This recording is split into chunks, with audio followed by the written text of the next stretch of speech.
बिस्मिल्लाहिर्रहमानिर्रहीम। अस्सलाम वालेकुम माय व्यूअर्स। उम्मीद है कि आप सब खैरियत से होंगे। अल्लाह ताला बरकत दे आपके खानों में और आपके दस्तरखान को हमेशा हरा भरा रखे। जी जनाब, तो फूड एवेन्यू की किचन से आज लेकर आई हूँ मैं बहुत ही ज़बरदस्त सी रेसिपी, जो कि विंटर स्पेशल रेसिपी है और बहुत सारी बीमारियों का इसमें इलाज भी है। तो आज मैं आपको रेसिपी सिखाने वाली हूँ सोहांजने की फलियों का सालन, या फिर मोरिंगा ड्रम स्टिक का सालन, या फिर इसे सजना, या फिर इसे सुहांजना, जिस तरह भी आप इसको अपनी लैंग्वेज में जो भी कहते हैं तो वो आप इसे कह सकते हैं। और मुझे कमेंट सेक्शन में ज़रूर बताइएगा कि आप अपनी लैंग्वेज में इस सब्ज़ी को क्या कहते हैं। वीडियो को कंप्लीट वॉच करिएगा, क्योंकि इसको बनाने के लिए जो जो टिप्स एंड ट्रिक्स की ज़रूरत होगी वो तमाम शेयर करने वाली हूँ। रेसिपी अच्छी लगे तो वीडियो को लाइक कर दीजिएगा। चैनल पर न्यू हैं तो चैनल को सब्सक्राइब कर दें, बेल आइकन को प्रेस कर दें और अपने फ्रेंड्स एंड फैमिली तक भी वीडियो को ज़रूर शेयर कीजिएगा। हल्की सी भी सर्दियों की लहर आती है तो कमर दर्द, घुटनों का दर्द, जोड़ों का दर्द और पट्टों का दर्द शुरू हो जाता है। तो कुदरती तौर पर ऐसी सब्जियां सीजनल होती हैं जो कि आप यूज़ करें और खाएं तो फिर आपको तमाम किस्म की बीमारियों से शिफा मिल जाती है। तो उसी सब्जियों में से एक सब्ज़ी हमारे पास ये सोहांजने की फलियां हैं, जो कि ख़ास तौर पर विंटर में आपको मैसर होती हैं। आप इसे जगह-जगह पौधों से भी तोड़ सकते हैं या फिर मार्केट से भी ख़रीद सकते हैं। सबसे पहले सोहांजने की फलियों को लेकर उसको अच्छी तरह से धो लें और फिर उसके ऊपर का जो मोटा सा छिलका होता है उसे हमें उतारना पड़ेगा। उतारे बगैर इसको हम नहीं पका सकते, क्योंकि खाने में आपको मज़ा नहीं आएगा। तो कुछ लोग इसके ऊपर के छिलके को छुरी की मदद से खुरच कर उतार लेते हैं। दोनों तरीका मैं आपको बताऊंगी कि मैं किस तरह से इसको छीलती हूँ और लोग भी इसको इस तरह से छीलते हैं। तो ये खुरच कर मैंने आपको दिखाया है। खुरचने के बावजूद इसमें बहुत ज़्यादा हेयर लाइक स्ट्रक्चर या फिर इसमें बहुत ज़्यादा छिलके रह गए हैं, जिसको बार-बार मुझे निकालना पड़ रहा है।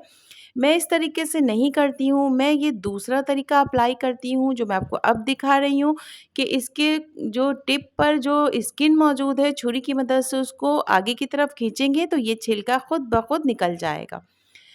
थोड़े से छिलके को पकड़कर आप छुरी की मदद से खींचेंगे तो ये देखें, छिलका खुद ब खुद आपके हाथ में आ जाएगा और एक-एक पीस को कट करते जाएँ। जैसे ही आप पीस को कट करेंगे तो वो छिलका निकलना स्टार्ट हो जाएगा।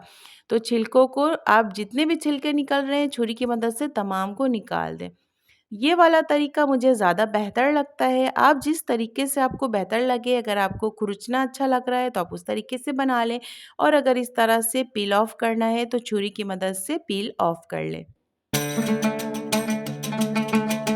थोड़ा-सा टाइम लगता है इस सब्ज़ी को बनाने में, और पकाने का टाइम तो बहुत ही शॉर्ट है। बस सिर्फ़ और सिर्फ़ जो ये काम है थोड़ा-सा ये टाइम टेकिंग है। आप चाहें तो और अपने घरवालों के साथ मिलकर भी इसको बना सकते हैं, छील सकते हैं।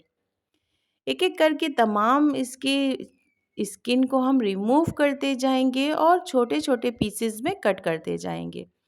ये एक ऐसी सब्ज़ी है जिसको खाकर आपके कमर दर्द, जोड़ों का दर्द, घुटनों का दर्द, और ख़ास तौर पर जब इसकी ग्रेवी बनती है तो उस ग्रेवी को भी आप सिंपली पी लें तो वो उसमें भी इसकी सारी ग़िज़ाइयत आ जाती है। तमाम सोहांजने की फलियों को अच्छी तरह से छील लिया है। इसमें अब कोई भी छिलका मौजूद नहीं है। अच्छी तरह से छीलने के बाद इसको पानी के अंदर डिप करके रख देंगे, जब तक हम इसका मसाला रेडी करेंगे। एक कढ़ाई लेंगे, उसमें ऑयल ऐड कर लें 1 कप के करीब, और फिर इसमें पिसी हुई प्याज मैंने शामिल की है 1 कप के करीब। 2 अदद दरमियानी साइज़ की प्याज को काट कर बारीक पीस लिया था। लहसुन अदरक का पेस्ट 2 टेबल स्पून, टोमेटोज़ भी 2 अदद मैंने लिए हैं। इन तीनों चीज़ों को तेल के अंदर अच्छी तरह से फ्राई करेंगे, भूनेंगे। प्याज को भूनना बहुत ज़रूरी होता है, क्योंकि इसके अंदर कच्चापन मौजूद होता है। अगर आप इस कच्चेपन को नहीं निकालते हैं तो सालन का टेस्ट बिल्कुल ख़राब हो जाएगा।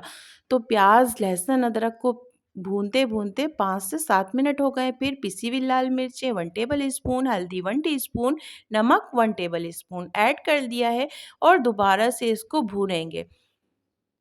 प्याज़ के साथ जो भी सालन बनाते हैं तो उसको भूनना ज़्यादा टाइम के लिए होता है ताकि अच्छी तरह से प्याज़ का कच्चापन ख़त्म हो जाए। इन मसालों को भूनते हुए मुझे 5 से 8 मिनट हो चुके थे, तो मैंने थोड़ा-सा पानी शामिल कर दिया है। अब पानी डालकर भी मैं थोड़ी देर के लिए इसको पकाऊँगी हल्की आँच पे, ताकि बिल्कुल अच्छी तरह से मेरा मसाला पक जाए और जितनी भी स्मेल होगी वो सारी ख़त्म हो जाए। जब तक कि मसाला पक रहा है हम यहाँ पर आलू को छील लेते हैं। 2 अदद मैंने आलू लिए हैं, सजने को मैंने आधा किलो लिया था तो उस हिसाब से 2 अदद आलू लिए।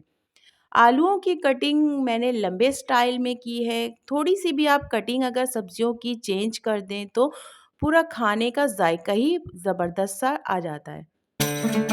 आलूओं को भी पानी के अंदर शामिल कर दें।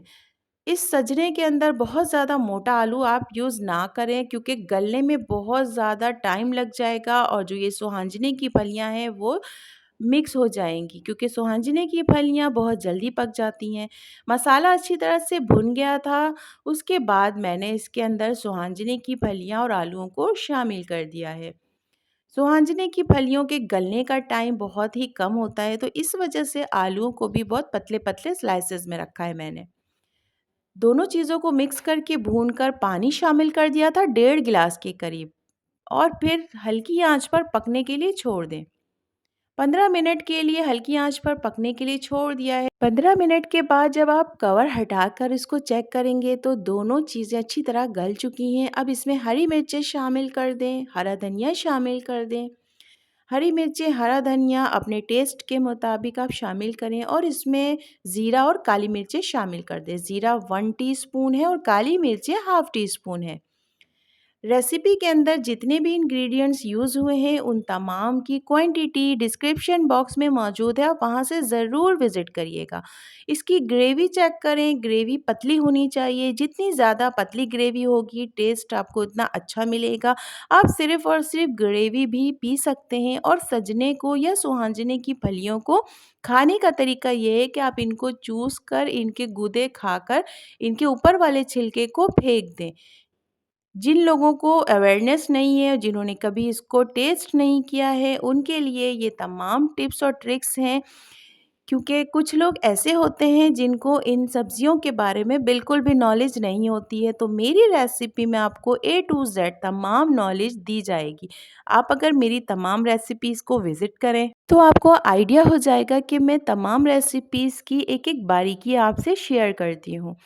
आप सुहांजने की फलियों को रोटी के साथ भी खा सकते हैं और चावलों के साथ भी सर्व कर सकते हैं।